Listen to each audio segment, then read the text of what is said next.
20 वर्षीय नीरज अपने माता पिता से अपनी शादी को लेकर लगातार बहस कर रहा था।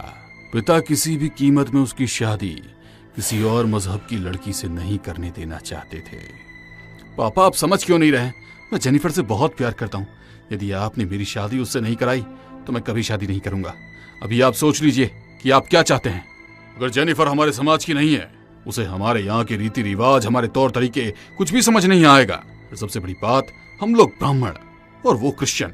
हमारे घर में तो अंडे और मांस का जिक्र तक नहीं होता और वो लड़की सब कुछ खाती है। नहीं, हमारा धर्म भ्रष्ट हो जाएगा। आप चाहे कुछ भी कहें, मैं उसी से शादी करूंगा। बेटे की जिद के आगे शर्मा जी झुक जाते हैं और जेनिफर और नीरज की शादी करवा दी जाती है। उनकी शादी को 4 साल हो चुके हैं। उनकी जिंदगी में सब कुछ अच्छा है, मगर दोनों आज तक बे औलाद हैं। देखा अपनी जिद का नतीजा? पितृ लोग नाराज हो गए। अब जब ये लड़की यहाँ पर रहेगी, हमारा वंश नहीं बढ़ सकता। इसे हमारे घर से जाना होगा, जाना ही होगा। कहते हुए उन्होंने जेनिफर का हाथ पकड़कर घर से बाहर कर दिया। कहीं ना कहीं नीरज को भी अब शर्मा जी की बात पर यकीन हो रहा था कि शायद पितृलोक नाराज हो गए हैं, इसलिए उसे संतान का सुख नहीं मिला। उसने जेनिफर को रोका तक नहीं। जेनिफर अपने घर आ गई थी। मॉम, मेरी क्या गलती है? डॉक्टर के हिसाब से सब कुछ ठीक है। फिर भी अगर मैं माँ नहीं बन पा रही हूँ तो क्या कर सकते हैं? नीरज के डैड ने पूजा पाठ हवन सब कुछ करा लिया, मगर अभी तक हमें कोई खुशखबरी नहीं मिली। बेटा, कुछ चीजें ईश्वर के भी हाथ में नहीं होती।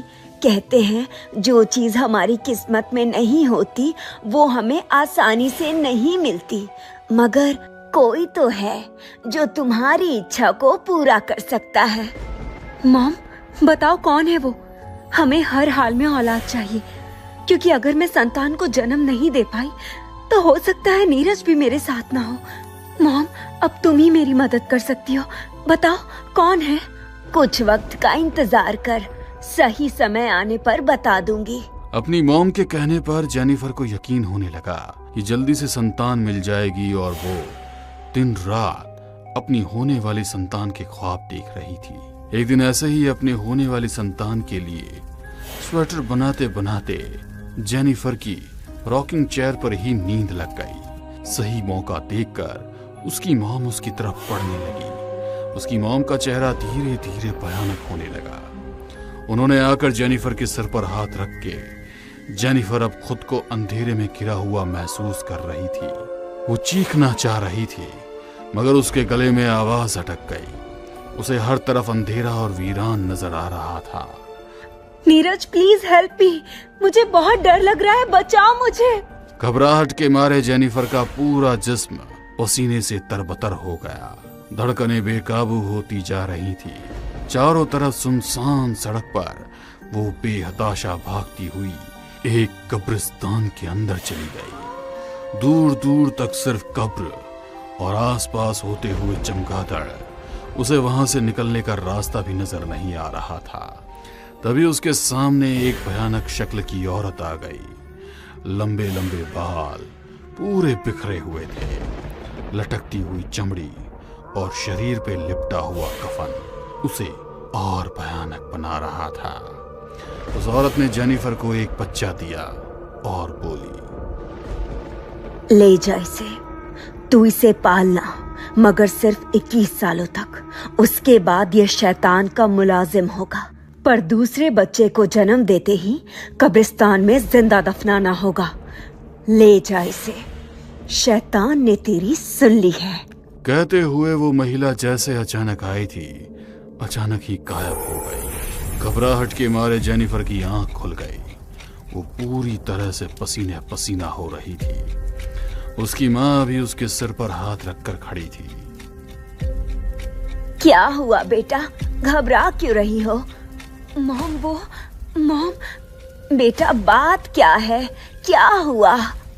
जेनिफर की धड़कनें अभी भी सामान्य नहीं हुई थी। घबराते हुए वो अपनी मॉम को देख रही थी।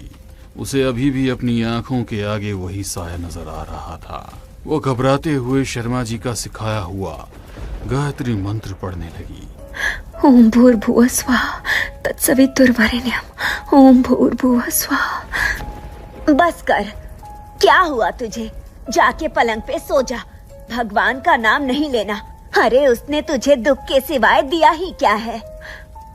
कहते हुए उन्होंने एक झटके से अपना हाथ उसके सिर पर से हटाया। जेनिफर अपनी मॉम के साथ रहकर थोड़ी थोड़ी नास्तिक होने लगी थी।